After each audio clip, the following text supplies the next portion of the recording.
3, must have Weber 26-inch kettle accessories you'll wish you had bought sooner. Hey everybody, MrFlavorsmith. And if you're a 26-inch Weber kettle enthusiast, you're really gonna wanna see these accessories I have. 3 of these accessories I use all the time on my 22-inch, and they now make them for a 26-inch Weber kettle as well. But before we get into that, I'm gonna tell you what we're gonna cook on these. I went and got some chicken thighs and some chicken drumsticks, and we're gonna smoke these bad boys with some apple wood at 275 to 300 degrees Fahrenheit. At that temperature range, this cook should take about 1 1/4 to 1 3/4 hours long to cook. At this temperature range, all the fat within inside the dark meat should render down really good. Also at the higher temperature, we're gonna get a crispier skin. Now, with that being said, I'm gonna crisp this up and then we're gonna kind of mess it up because I'm gonna glaze it with some barbecue sauce afterwards. But in the end, we should get a really nice caramely looking piece of chicken. And as always, I'm gonna flavor stack it because that's what I like to do here. So we're gonna inject it with some Louisiana hot sauce. Then Fire and Smoke Society makes a sweet pepper honey rub that we're gonna put on there. And at the end, we're gonna glaze it with some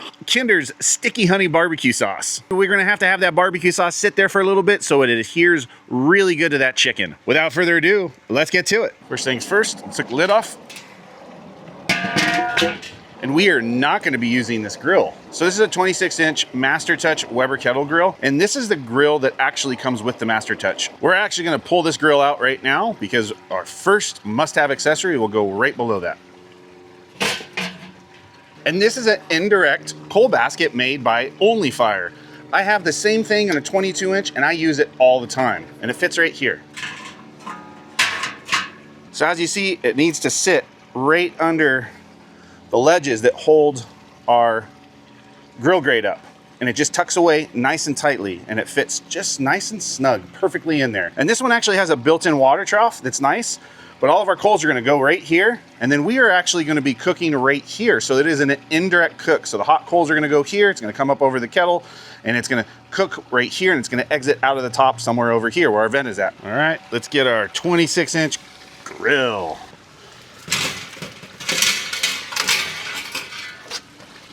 I just wanna align this just perfect. I want this to be 1/3 this way.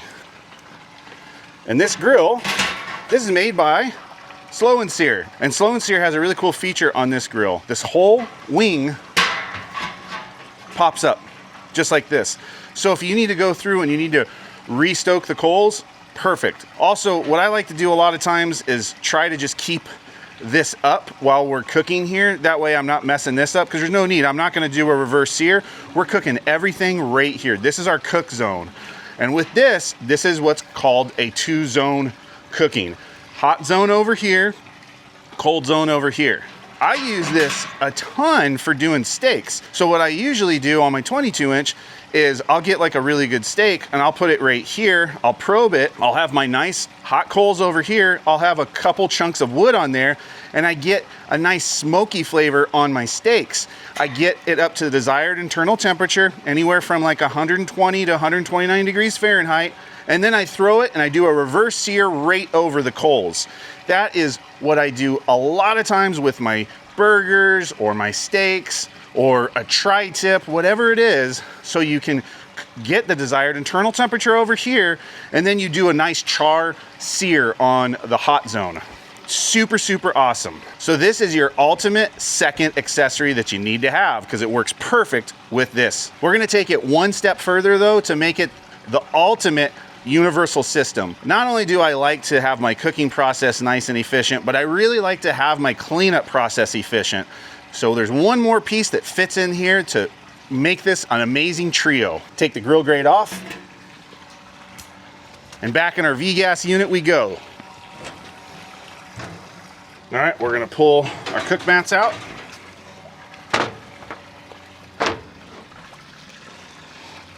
Where's that awesome little accessory? Aha, there it is, right there.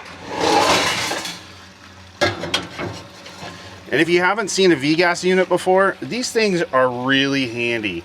I'm a person, I have a lot of different accessories for a lot of different grill systems.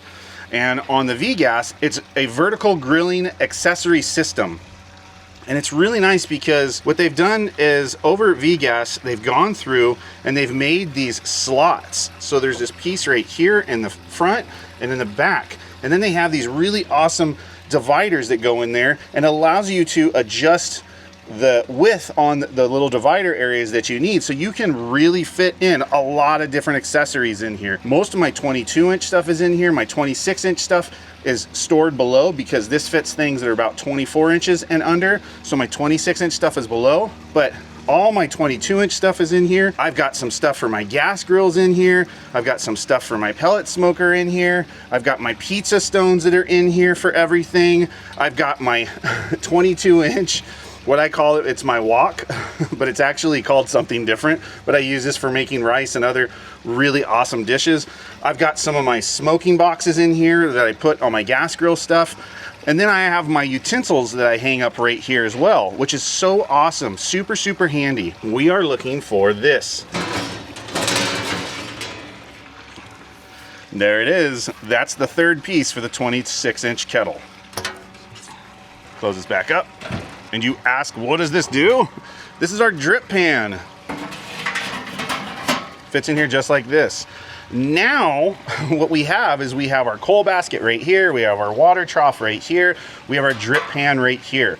And so what happens is when we open up that bottom vent on the bottom of the kettle, all the oxygen travels through this coal grate perforated area right here and mixes with the coals, making the coals super, super hot. And then what happens is we put our vent over here on this side, our lid vent over here, so the hot air comes up through the bottom, travels over our food, and exits out through the top. This is a perfect setup. I'm gonna take this one step further because I like cleaning this up to be super quick and easy as well. So we're gonna cover this in 18-inch wide aluminum foil. Here's our 18-inch aluminum foil. It is not wide enough to do this, so we have to go lengthwise.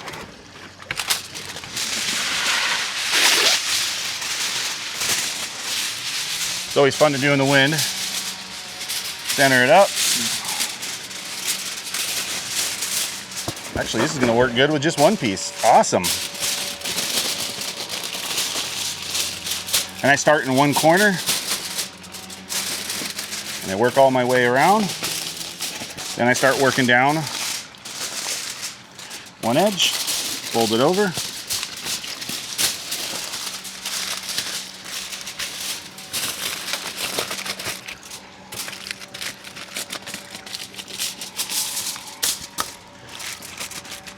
And then just so everything fits, make sure your foil is as tight up against the edge as possible. All right, there you go. Let's put it in. Back into place it goes.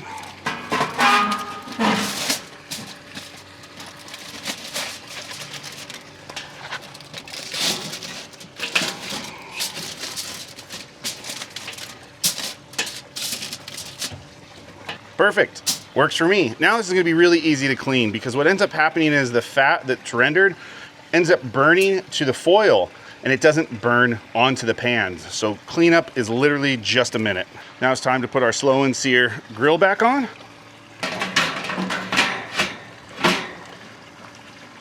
And I push it over to this side because I'm trying to clear these nuts that are right here that hold on the lid holder. See, just like that. Perfect. And because we have a setup like this, we can actually light our coals directly on our grill grate and our chimney right here. And then when they're ready, we'll just push this flap down and we'll pour them in right here. Now it's time to go get the chicken ready. All right, first things first, let's get some gloves on.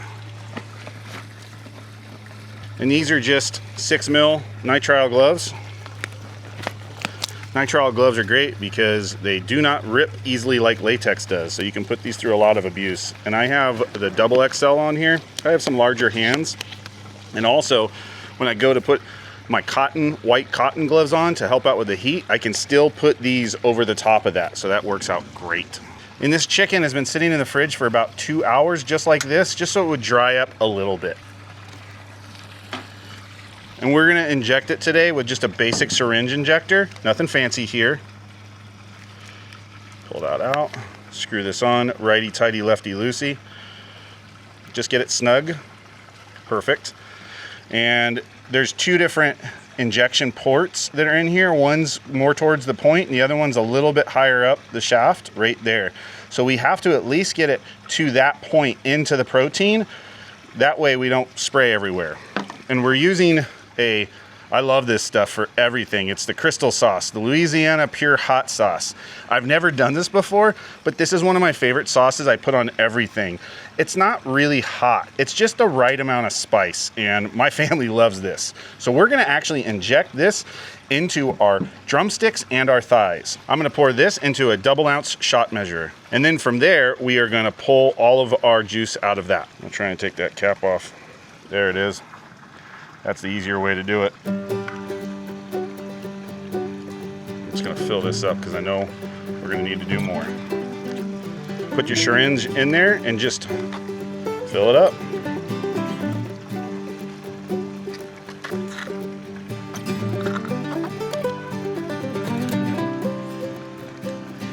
There we go. Find the meatiest part, stick it in there, squeeze it. Try and do it in a couple of spots.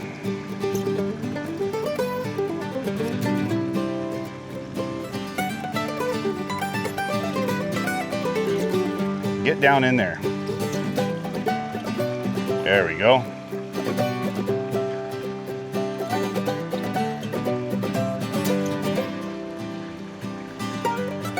And just keep repeating the process. Maybe 2 to 3 in each thigh. Okay, we're gonna do the same thing on our thigh meat. Thigh meat will be a little bit different because it's mainly open on the backside.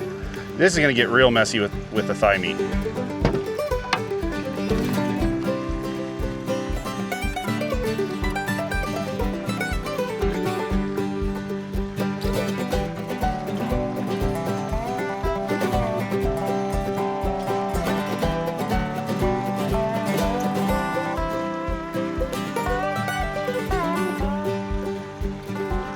There we go.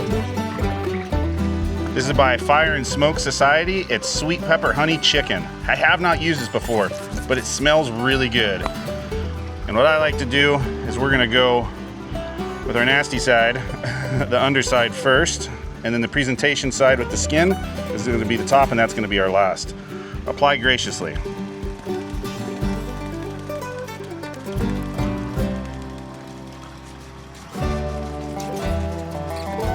And it's still moist enough to where we don't need any binder. Do the same thing with our drumsticks. And to be fair, we're probably gonna add more of this throughout the cook. Just on the top. So that's the bottom. Now turn it over to the presentation side.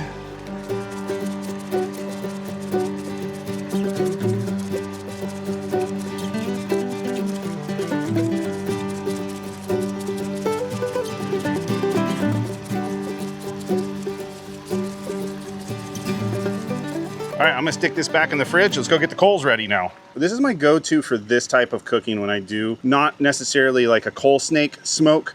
When I do a coal snake smoke, I like to use the B&B because of their shape. It's more of a boxy shape to it, so they stack up tighter together, making more contact with one briquette to the other. That way the heat will evenly and efficiently transfer from one briquette to the other. But when we use the chimney like this and we're just stacking on briquettes, I like the Cowboy brand. And the reason why I like it, I did some testing on B&B, Cowboy brand, and Kingsford, and 2 different Kingsford briquettes. And I found that this actually scored. I broke it down into a bunch of different categories. You might want to check that video out. So this actually had a pretty decent burn times, meaning that it lasted a long time for its size. It got to a similar temperature as B&B, not quite as hot as B&B, and it didn't last as long as B&B does, but it had a really good flavor to it. And it lasted a lot longer than any model from Kingsford. And also, for the bang for your buck, I wanna say these 2 20-pound bags together was $18, less than $10 a bag. That's amazing. Now that was at Walmart, but it's just very easy to get. It tastes good. It's a good all-around briquette for this type of cooking. So we're gonna use that right now. And what I'm gonna do, since my Weber 26-inch kettle is up on a cart that's actually kind of a little high, I like to use this little grill down here, and I'll just pour it into there for right now. Usually I ignite it in there, but I can do it up top. Here it is. We're using the Western Premium Barbecue Products Apple Barbecue Cooking Chunks. These things are great, and Apple works really good with poultry. And then we're gonna use our Boy Scout lighter to actually light up our little fire starters by Fire and Flavor. These are some biomass cubes, and I put 2 of these below my chimney. I light them up with my Boy Scout match, and we go to town, wait for about 10 minutes or so, 10 to 12 minutes, and then we put it in the barbecue. And we're gonna do a full chimney. That was a partial bag I had. And let's see if I can do this, if it's gonna be a good day. Oh yeah, it's gonna be a good day. Just top this off.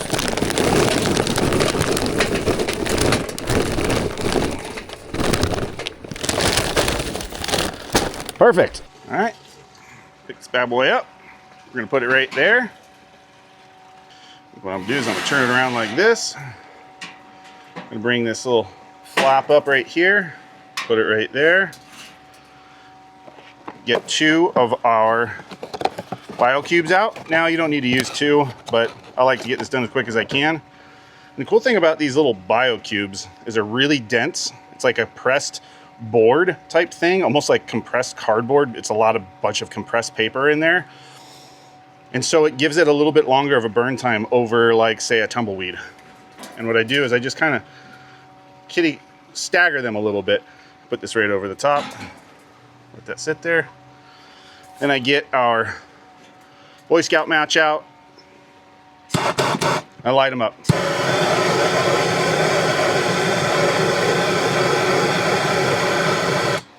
That's good. Put the chimney back over the top and let this get to temperature. All right, and so this will continue to smoke for probably around 10 to 12 minutes. Once this gets up to temperature and a lot of these coals are ashed over, it will then stop smoking. So you're gonna see a real nasty kind of dirty looking smoke right now, and then it's gonna clear up. And eventually you'll actually see a little flame that comes up over the entire top of this. It's pretty cool. So we'll come back in 10 minutes, check it out. So I wanna measure ambient temperature inside the grill, right at grill grate height, right where the protein's gonna be. So we're using this little ThermPro. So this is a really cool, it's just a Bluetooth. It's not a Wi-Fi enabled one, but that's okay. It hooks up to my phone, works pretty good. Comes with 2 different probes. Comes with a long probe like this. Actually comes with 2 of them. But I don't need a big long probe like that, so sold separately. I actually ordered up an ambient temperature probe. It doesn't come with that. That's what I use this for mainly, is just ambient temperature. Because what I'd like to do is I'd like to get it to my target temperature of like 275 degrees to 300 before I put the protein on there. You just turn this on. And it's got a really decent, you know, LED display. And there it is, it says 76. And then this little clip just clips into where the grill grates are at.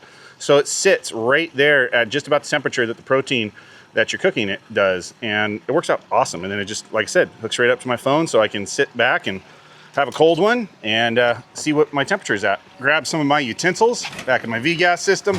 Okay, what am I needing right now? I'm gonna use my mitten. This helps prevent myself from burning myself. And my tongs. I think that's all I really need. Close the V-gas back up. Mitten, tongs. All right, so it's been right at about 12 minutes. Ooh, it's hot. Things are starting to get a little ashed over in there, so we're good to go. As you can see, the smoke is pretty much 99% gone. So let's pour it in. Grab our glove, and let me see what hand I'm gonna put that on. I think I'm gonna put it on my right hand. So I put my glove on the supporting handle that's here, and then this is your main handle. So I'm just gonna pick this up, lean that back a little bit, pour it in from one side to the other. There you go. Good. Now with my coals, I can just kind of move them around a little bit, do a little bit of housekeeping. There we go. Those are hot. Put this over like this. Using my hot brush, I'll just do this real quick.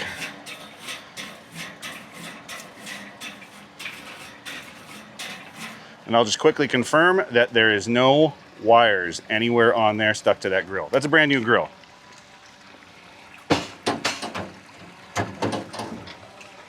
Put our thermometer probe in place. I like to usually come up through the handle right there. And then I'm gonna come in and go right in the center. So I'm gonna stick it like right here, more towards this side of the grill because our vent sits right about here. So I kind of want to get a pretty accurate reading of where the flow is going to be like. And then we'll put our meat on either side. Close the lid. The bottom vent is 100% all the way open. And we put our vent on this side. That way the hot coal's over here. The heat comes up, goes over the protein, and exits out through the top right here. In order for us to get about 275, 300 degrees Fahrenheit, I'm gonna say that this top vent needs to be at least one halfway closed. So we'll see, we're already at 211 degrees. We're gonna go with 1/4 of the way open for that top vent, and the bottom vent fully open. Let's check that out right now. Okay, and so I have 3 different markings on here. I made a previous video about how to actually set these markings. So this one right here, that's fully open. This one right here is halfway open, and this little circle right there is 1/4 of the way open. So we're gonna move it all the way to fully open. And that's it right there. That's the fully open position. And we're sitting right now at 344 degrees ambient temperature. So this thing's cranking hot. Keeping that 1/4 of the way open right there will limit the amount of air that can exit out of the kettle, and it will hopefully stabilize our temperature pretty quick here. If it doesn't stabilize it in the next 5 minutes and lower it down, I'm gonna take the bottom vent and I'm gonna close that to 1 halfway. We'll come back in 5 minutes. All right, so it's been 6 minutes. Ambient temperature still up there, sitting at 436 degrees Fahrenheit. The top vent, 1/4 of the way open, maybe even a little bit less than that. Let's go down to the bottom vent. All right, and we are gonna move this over to this mark right here, which is our halfway. There we go. So now the bottom vent is 1 halfway, top vent is probably just under 1/4 of the way open. We'll give that another 5 minutes, see what that does.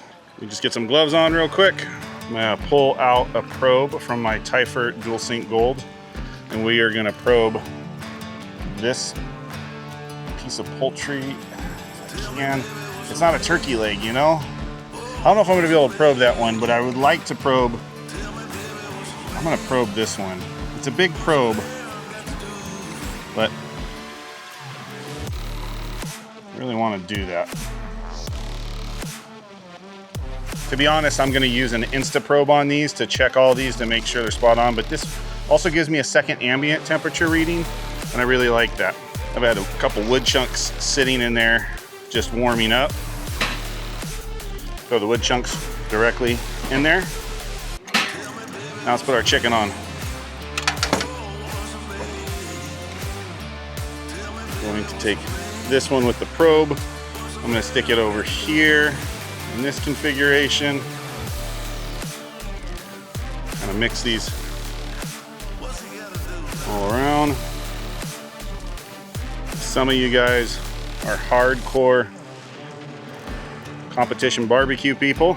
I am not, but you guys probably have a really great way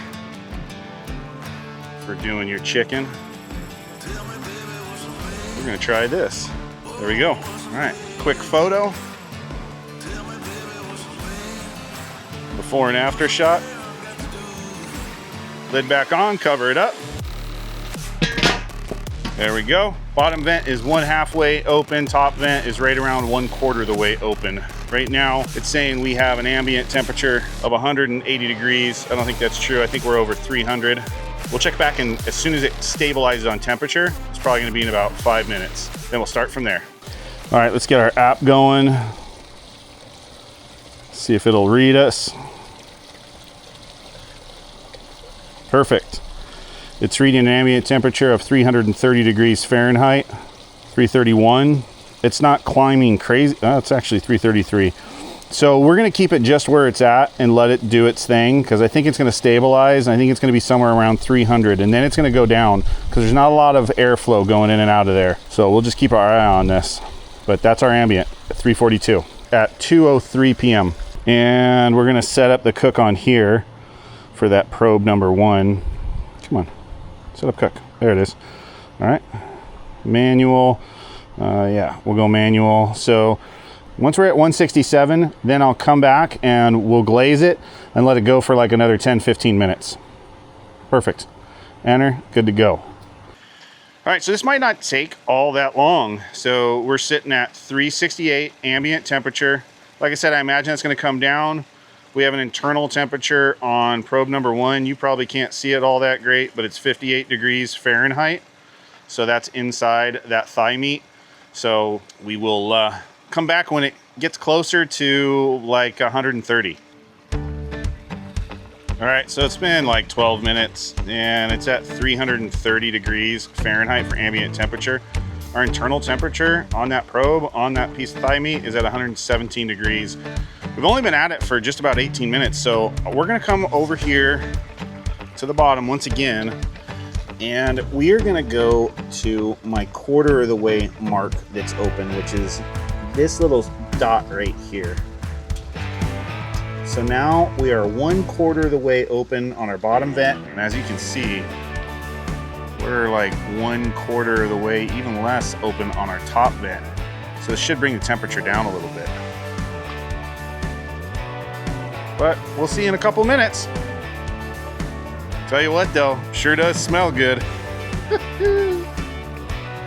All right, so we are just at, let me see, right here, 35 minutes into this cook. You can kind of see some of our TIFR stuff right here. It's saying an internal temperature of 151 degrees Fahrenheit, and we have an ambient temperature of 290. That's what that internal probe says. Our ambient temperature thermometer says 305, so we're pretty close. And with only estimating another 10 minutes to go on the cook, I'm not seeing any smoke coming out of there right now. Remember, we closed that bottom vent down to 1/4 of the way, and we closed the top one a little bit less than 1/4 of the way. So those coals are probably kind of dying out right now. What I'm gonna do is I'm just gonna open this up to now 1/2 way open, and that'll get a little bit more going in here. But what I wanna do, let's open this up and see what it looks like. Here we go. Ooh, look at that. My goodness, that chicken looks really good. We're gonna cover it up real quick. I'm loving it, it's looking good. All right, we're gonna come back in a few minutes when this is at the point to where we're gonna glaze it, and then we'll close it back up. All right, here we are. We are exactly like 45 minutes into this. We have an ambient temperature of 373, so it says on one. Let's see. And then we have an internal temperature of 168 degrees. So we just hit our targeted internal temperature for us to apply this glaze. Let's see what it looks like now. Oh yeah, it just got a little bit darker in those few minutes, but I tell you what, man, that looks so good. Look how tasty that is. Oh my gosh. That is super tasty looking. Oh man, the skin just pulled back right there. I was hoping that wouldn't happen. That's what happens when it gets hot kind of quick. All right, let's apply this sauce. All right, so like I said before, we're gonna take our Kinder's wing sauce and dip. It's the sticky honey barbecue. This stuff is awesome. If you haven't tried it, you're gonna wanna try it. And this is a great product. So this one's by a company called Oxo or Oxo. So I've used a lot of different sauce application systems, and a lot of them they're just kind of weird. Like the dip brush is like included in the top, and then you can't get all the way down into the bottom. This one is a legit brush, and it has this little silicone top to it, which is nice because it just keeps the bugs out and everything. So this is my new go-to favorite for sauce application. And what we're gonna do is first, just kind of mix that up real quick. I'm just gonna drizzle some on each one of these right over the top, just so I can kind of then brush it in.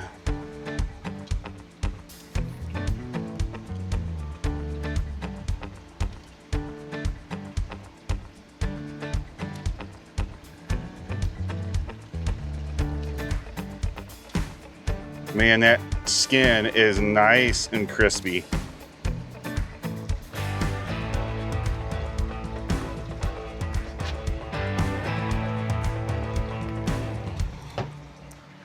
Probably gonna apply a little more sauce, but now we're just gonna brush it in.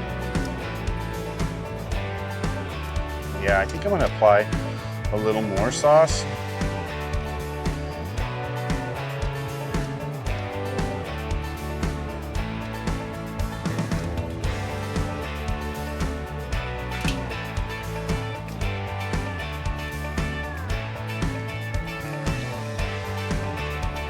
I'm not sure how the competition guys do it because I'm not a competitor. They might just dip it all, you know, like fully submerge it. I think that would be like pretty cool.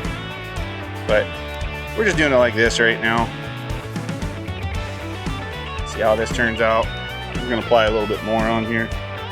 Oh, those coals are really hot. I tell you what, it's really nice working with this 26-inch kettle because this extra size, it just gives you a lot of room to work. It's nice. It's not so compact. Yeah, there you go. So now that's a thicker sauce on there. That's gonna be really good. It was gonna be good already, but it's gonna be really good now. And like I said, what's kind of cool is it doesn't make everything messy. If you're not gonna apply the sauce in there, just put that back on. Check that out. How cool is that thing? Awesome. We'll cover it back up. We'll come back in about 10 minutes. Because I think that's what it's gonna take, is about 10 minutes for this to get to right around 170 internal temperature. But we'll go off that probe, and when that says it hits 170, then we'll come back and probe it ourselves. All right, let's check it out. We have been at it for an hour and 3 minutes. Ambient temperature of 352 with an internal temperature of 172. Let's check it out. Oh yeah, look at that. Oh my.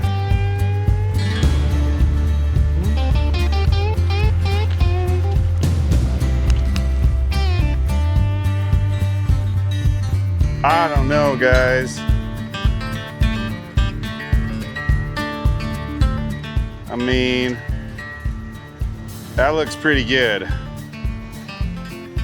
Those are all the coals that we've used. I mean, we've still got like another hour with those coals with the way we've been kind of throttling back on those vents.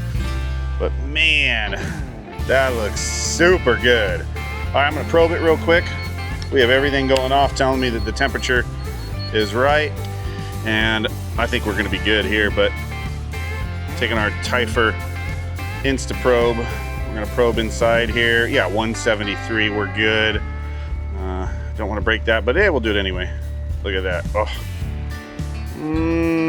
That one says 159.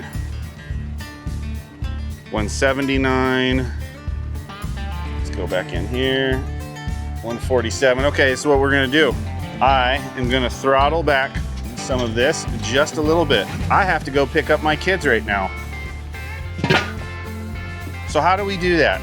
How do we do this and not destroy our cook? This is what we do. We take this all the way to 1/4, okay? And let me just confirm that our bottom vent is still 1/4 of the way open.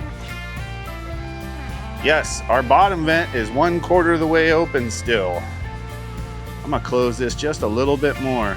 Okay, so this isn't perfect, but 2 of these look like they're 1/4 of the way open. One of that is a little less. So what I'm gonna do is just keep it nice and low. I'm gonna go get my boys. I'll be back in about a half hour.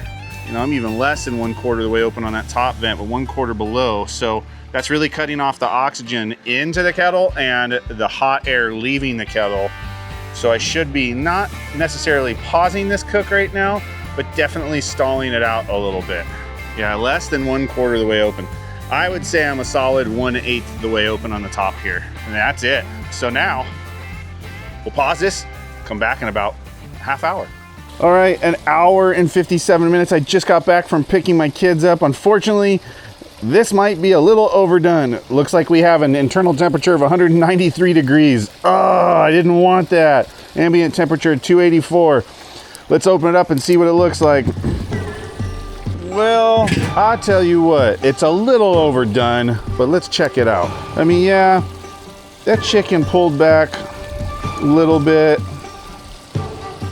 but man, This smells just so good. And I like my poultry a little overdone anyway, so this might not be that bad, but look at that.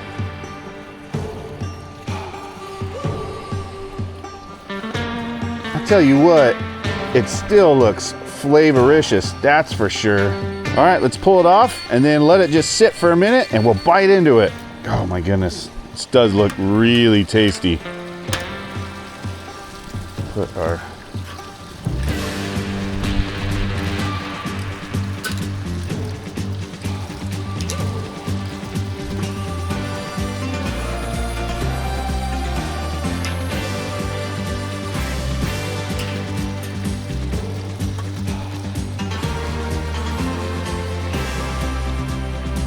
photo time.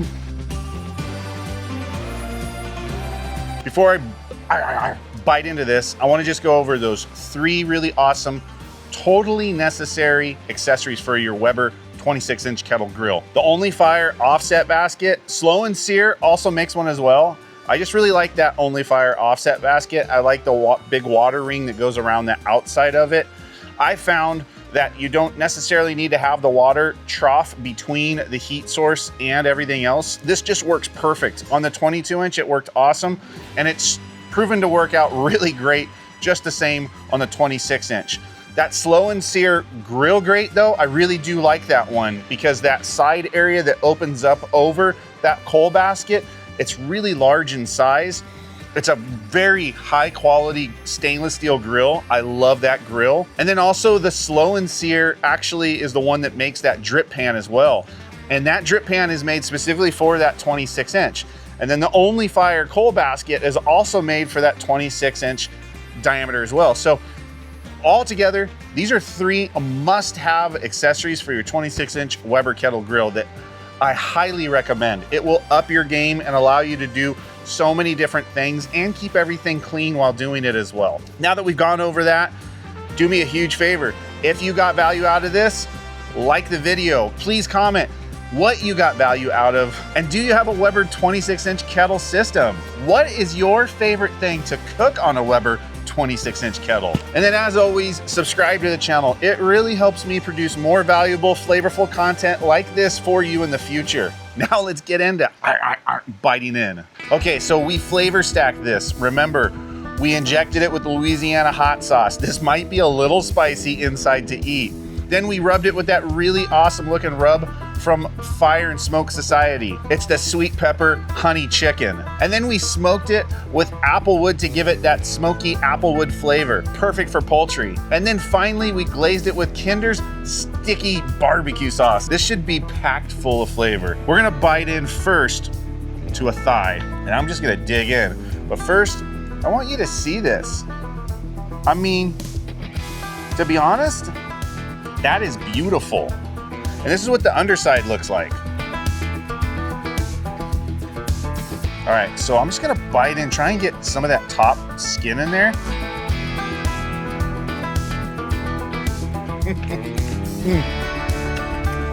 That is so juicy. Oh my gosh, that is flavoricious. That little piece is packed full of flavor. It's not dry.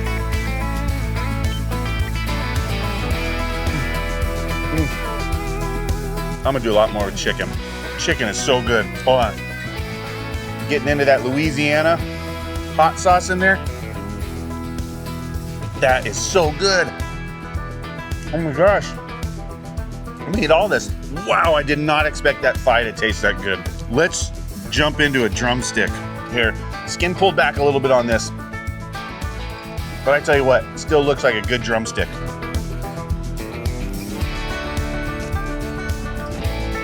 Man. Oh.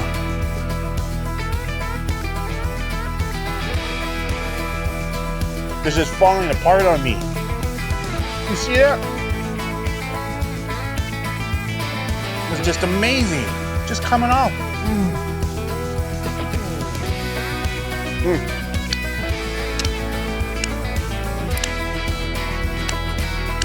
Finger licking good chicken for sure. Wow. Okay, ladies and gentlemen, do your chicken like that. Just like that. Wow. So you're gonna want to have to make sure you're gonna want to make sure that you like a little bit of spice, because that spice truly does come out, but it is good. And that smoke, man, everything was just so good with this today. I am highly pleased with this, and I want to master this process and get it to where that hopefully that skin gets crispy, but it just doesn't shrink too much. I don't know, man, this was just so good. Guys, as before, did you get value out of it? Subscribe to the channel. Let me know if you did. I enjoy doing this for you. And until next time, live a life of flavor.